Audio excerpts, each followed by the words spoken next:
life taking orders. Now it's my turn to decide.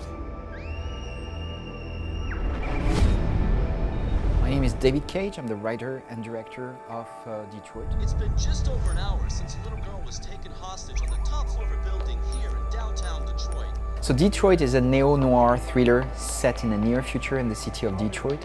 And in this world, technology made possible the creation of androids that look, speak, move exactly like human beings.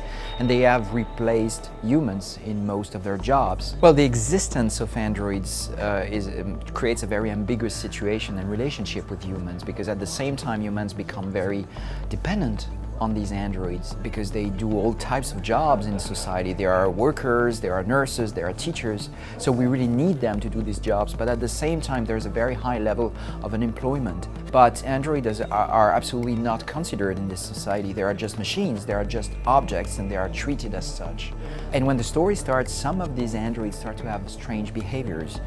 They start to disappear without any reason, or even start being aggressive towards humans. It's as if they were overwhelmed with their own emotions. Don't come any closer or I'll jump! In Detroit, we play more than one character. So we introduced the character of Kara at Paris Games Week, with playable character. And here at E3, we wanted to come with a playable scene just to show how the game plays. And we introduced another character. His name is Connor. And Connor is a very advanced prototype of android.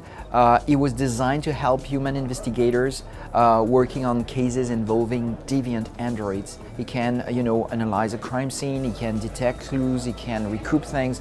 He's equipped with ballistics, he can just detect a bullet and rebuild where it came from. He is really cold, very smart, very clever, and he's only driven by one thing: it's accomplishing his mission at any price. You lied to me, Connor.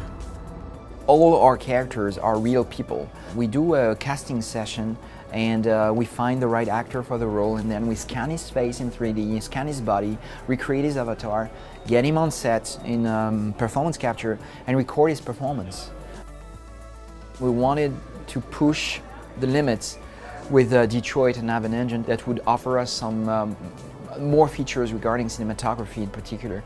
So we wanted to work on realistic lighting especially. So we redeveloped entirely a new engine from scratch pretty much. We also work on physical cameras, having virtual cameras that work pretty much the same way than real cameras. We worked on skin shaders, we worked on air shader, eyes shaders. We worked on translucency, which allows you to, when you have a strong light behind you here, see that your ear becomes red. We play with all these technologies, and players don't need to care about all this because it's just interesting for geeks and developers. But actually we really enjoy doing these things, and we hope that players, even if they are not interested in the technology behind all this, will like the result on screen. Well, the script of Detroit, it's thousands and thousands of pages, and it's really a complex script in many ways. From the very first scene, very first second of the game, you start to see things having consequences in the scene and maybe beyond the scene. And of course, as you move on in the story, it becomes more and more complex. We tell different individual stories from different androids, and they start as separate stories, but of course there will be a point where they will connect and interlace and tell you the big story.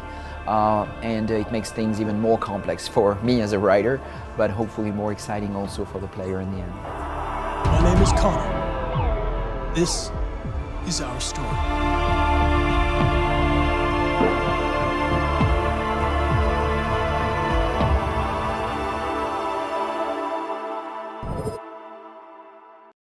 For the players.